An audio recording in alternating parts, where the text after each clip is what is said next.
Hey everybody, Prepper Nurse One here. I had asked you guys about some Q&A, and so quite a few questions. So today is the 29th of February, leap year. So it's a unique year, once every 4 years. Exactly, because you thought it was every 7 years. And here I am, Anyway, so there's Heather. I'm going to be reading off questions because you can't read my handwriting.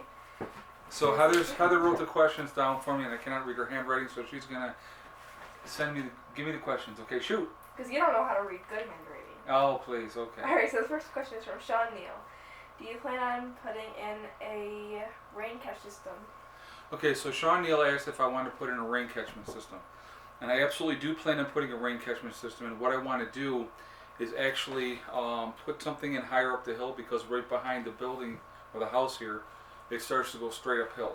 So I want to put something higher up the hill and set something up there, and then use it as a gravity fed, because the head pressure will be really nice by the time it gets down to the house. And you have a lot of, So that's what I plan on doing. there's a lot of natural water flowing up there. Yeah. Okay, go ahead. Next. Next question is by Robert Feinstone. Have you heard of crystal batteries?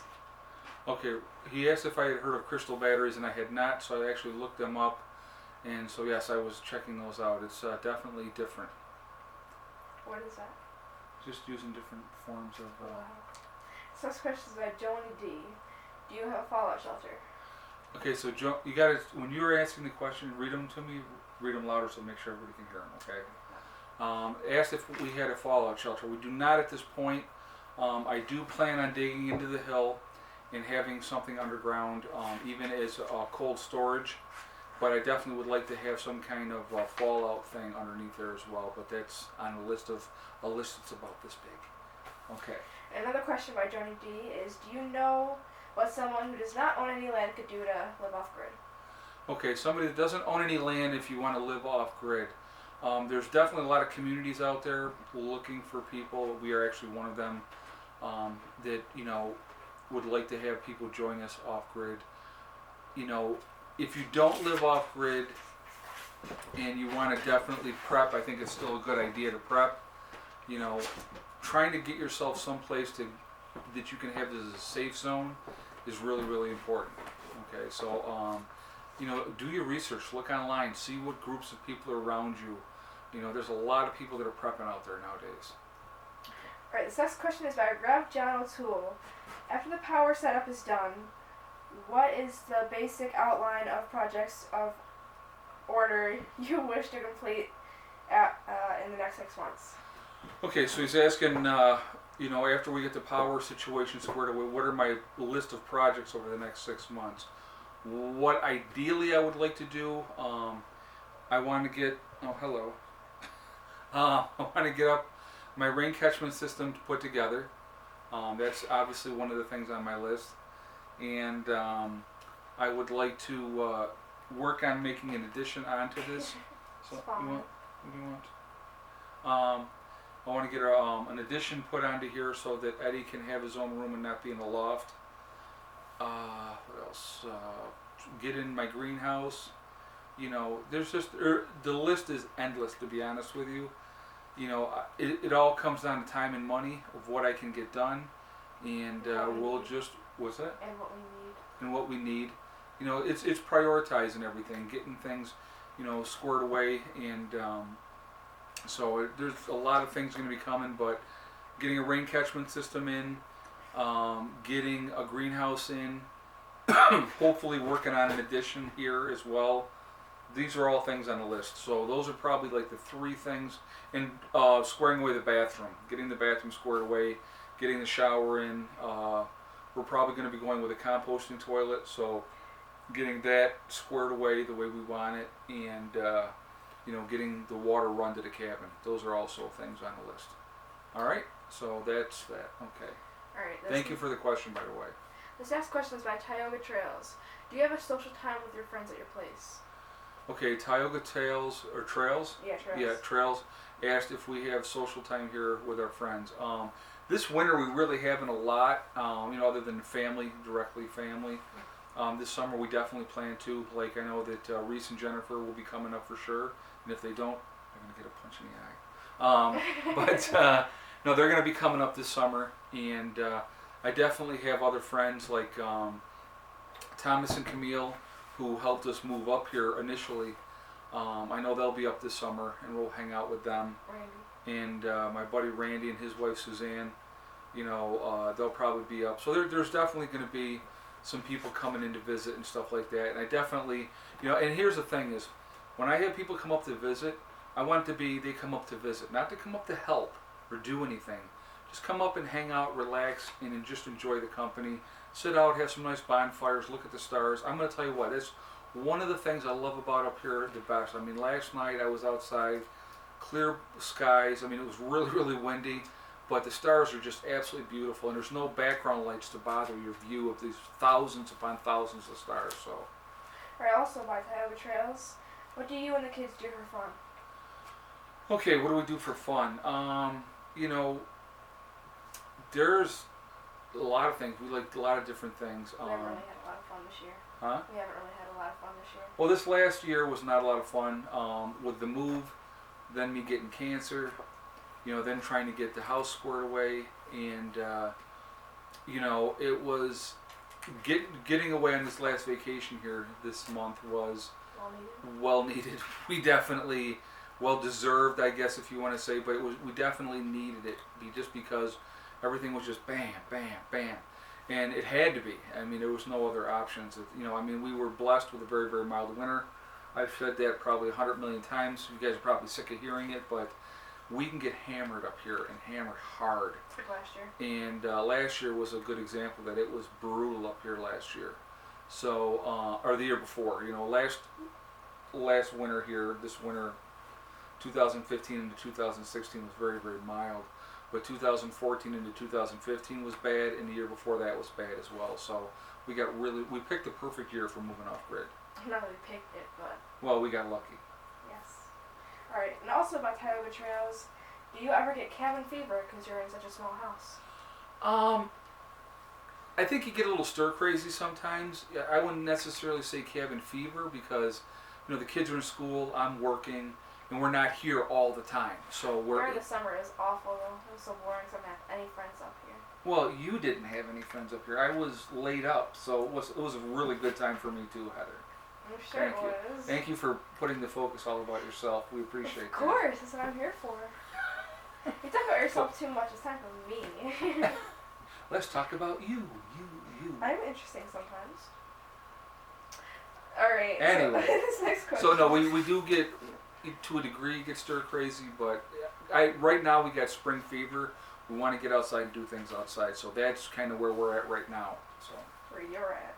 I can't wait. For sure. Alright, so this next question is by Charlie Ice SMC. How do you do your food prepping? Okay, Charlie's asking how we do our food prepping. The way that I do it, like with my buckets, I get the Home Depot buckets because they're the orange buckets. They're a solid bucket, and I vacuum seal everything with a vacuum sealer, and put either rice, sugar, Flour. no, not a lot of flour because flour doesn't last that long. Wow. But beans and stuff like that. I vacuum seal, get all the air out of that, then put it in those buckets, and then those buckets have a rubber seal on the edge, so it's like sealed again. So it's a good long-term storage way to do it. That's why we have 88 buckets. Remember one time Mom needed some sugar, so she went into one of your buckets. You went like ballistic. You were like, "Don't I touch did. my buckets." I did. We needed sugar, okay, for cookies. That's more important than your buckets. No. Yeah, she was talking about one time when I was still with my ex-wife. We needed sugar, so she went into one of my buckets and took sugar out, and I was like not happy. Because I have a count someplace of exactly what I have. I have a list of what I have in my buckets. So that, yeah. Is that, retentive thing. Alright. And how do you find deals, and what's the best thing to keep at hand? By the same person. How do I find deals and the best thing to keep on hand? Again, by Charlie. You just have to look for the sales. I mean, a good example is rice is pretty cheap. I mean, you can pick up a 50-pound bag of rice for about $20, and rice will feed you for a long, long time. You want white rice, not brown rice. Brown rice will not last as long. Here's another thing. Getting honey, you want to get real honey, not the store-bought honey that you get from the store. You get it from a real beekeeper. That honey is the best honey. Is when you get it right from a beekeeper. There's the difference in taste is even unbelievable. But just trying to find, if you can catch a sale. Like I know that an example is like when they have chicken noodle soup. Campbell's, they have a 2-for-1. I like chicken noodles. I like chicken noodle soup. I like Campbell's. Grandma likes chicken noodle soup. Oh, Grandma would love chicken noodle soups. But we'll buy a bunch of it then, like that. Just looking for sales. Aldi's save a lot. Those always have really good deals on your canned goods. But like I said, as far as like your beans and rice, the rice we would get it at Sam's Club. Your beans, you're looking more if you have like an Amish pantry nearby. Or something to that effect, going there and getting it there, that's a good way of picking it up too. Okay, next question. Alright. This next question is by Honey Garden Homestead. Garden Homestead. Didn't you get a new camera? Asking if did we get a new camera. And I've already gone over that. We did get a new camera. Took it on vacation with us down to Myrtle Beach. And when I put it on the cart. Went down to go get the car, told the kids, wait 5 minutes, bring the cart down. Loaded up the car real quick, and it must have either fallen off the cart or something, and it got lost. So unfortunately, I still feel really bad about that because it was a gift that somebody had sent, and so unfortunately that is gone, so now we have this camera. I went out and bought one, because I know you guys were tired of looking at the smudge on the lens, It doesn't bother me. Should bother you. It doesn't bother you either, that's why I never changed it. It really didn't bother me because you're right. Obviously. Alright, so this next question is by Almost Off-Grid Office. Will you be making your own wine? Almost Off-Grid Office wants to know if we'll be making our own wine. Possibly, I don't know. I think we should. I know we have a lot of the grapes and stuff like that, wild grapes, so we'll definitely do something with them this year. I'm not exactly sure what yet. We should make wine. We should make wine? Definitely. We'll be moonshiners. Yeah. Alright. Then the show will have to come to New York instead of down in Tennessee. For real. Alright, this question is by Pluto Believer. Are you still thinking about building a false roof / shed over the camper? Okay, question is, are we still thinking about building a false roof or a shed over the camper? I actually have thought about that. I think what we may do is we may go comfy. Yeah. From the corner of the house here, that ledge, and take it right over the top of the camper. I'm not 100% sure yet. We may do something like that. I definitely would like to keep the weather off of it. But we shall see what, I'm not 100% sure how I want to go about that. It's just another one of the projects on the list. So, but I definitely would like to cover over the top of that so that the weather doesn't get on there.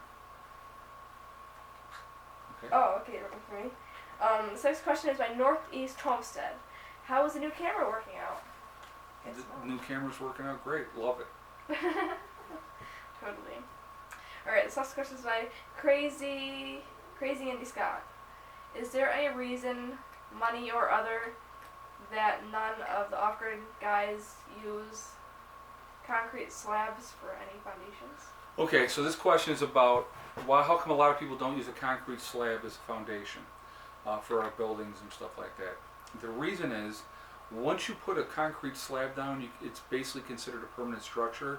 When you have a permanent structure, they can tax you on it. When the building is movable, it is not considered a permanent structure, and they cannot tax you on it. That's the main reason a lot of off-grid or homesteader people don't put a concrete slab down, because we don't want to get taxed on it, and if we have to move it, we can.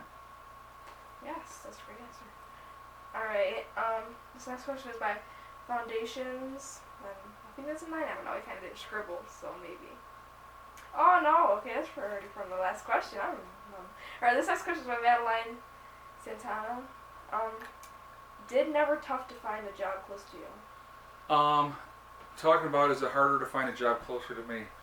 I actually, like I said, as you guys know, I did it in a video. I just switched jobs and found a job closer to home. I've been wanting to find something closer to where I live. It was like and I just really didn't look.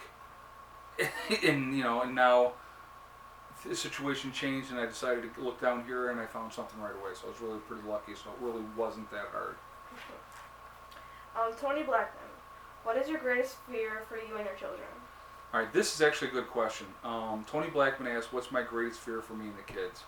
And for me personally, it's not being ready enough for when things go south in this country.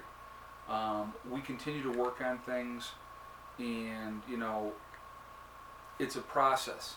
And so my biggest fear, I mean, when we lived in the house still before we moved here and built this place, was, oh my God, if something happens, how am I going to get everything down to my place? But once we got down here, that was kind of like a sigh of relief. Okay, well, now we're here. Now we had to get things going here. And building the house here, having the shell brought in and building our home in it has been tremendous. That's a huge relief. And that's why power's been the focus right now, trying to get that jacked up because the kids need power. And I don't want to hear the generator running all the time. I want to just hear the silence at night. But not being ready enough for when things go south in this country. That's probably my biggest fear. Just trying to be as prepared as I possibly can be. And I'm way ahead of the game for most people, and I realize that, okay? But I'll never be as ready as I want to be. That's the reality of it. I'll never be 100% ready where I could sit back and go, okay, if something goes on tomorrow, we're set. We're never going to be set. There's always going to be something else to work on. But making ourselves as independent as possible, that's probably my biggest fear, is not having enough time. Time is probably the thing, not having enough time. Time is of the essence. Yes. Okay, next question. Alright. Next question is Ellie from Eloquin. How much does land cost in your Homestead area? The land out here, it really depends. I have 3 acres here, and it had a well on it, it had a building on it, and I got it for about $12 grand. So, it was pretty crappy, but, so it's probably, in that range about $4,000 an acre in compared, but like I said, it had the well, and it also had a building on it. You could probably pick up land in the neighborhood of right around $3,000 or so an acre in this area. Maybe they're talking about, for them to move up here. Huh? Maybe they're talking about how much it would cost for them to move up here with us, so. No, they were asking about how much land costs. I'm just saying, and there is land available in this area where we're at. There is land available. Same, maybe we gotta look at it a different way. But whatever. Alright, this, let's see. Still, same person. Are you still looking for people to form a community of sorts? Yes, I am still looking for people. Hopefully we can find like-minded people that want to join us and have the same mindset to work towards the same type of goals. I'm still looking currently for people. And are there laws against living off-grid? There's not laws up here about living off-grid. I know that people talk about that in Florida. It was one instance of somebody that was living in town. She tried to be off-grid in town, and they would not let her do it. So they made it illegal in that town to do what she was doing. But that's not for the whole state down there, and it's not up here at all. I mean, there's a lot of people doing it up here. And if you are in the UK or Ireland, are there rules to buy land in the USA? Question they're from the UK and Ireland area, and they want to know if there's rules for buying land. There's really not. I mean, it's depends on what the land is zoned for, residential, recreational, or whatever. It kind of really just comes to whatever. Pretty much people buy land, and it's depending how far out in the country you are. I mean, it's you get into smaller towns and they're a lot more liberal with what you can do. Where if you're in a town like Greece, they're really, really anal. I mean, you put up a shed, they're all up your butt, and your neighbors are turning you in left, right, and center. So there's a lot more leeway out in the country. People tend to mind their own business more. That's all, folks. That's all, folks. That's all, folks. Anyway, guys, listen, thank you so much for the questions. I appreciate it. I hope this answers your questions, and if you have more, I'll definitely do another sit down for a Q&A. And I appreciate the questions, and like I said, it's been an awesome adventure. And I'm going to leave you with my new thought: life is too short to be unhappy. So if you are unhappy in your situation, change your situation, because I'm telling you guys, I know for like us when we got up here, it's a whole mindset change. It really truly is, right? Yeah, sure. Yeah, sure. Just look at me. I look great today. I'm kidding. Bye. All right, guys. I'll see you later.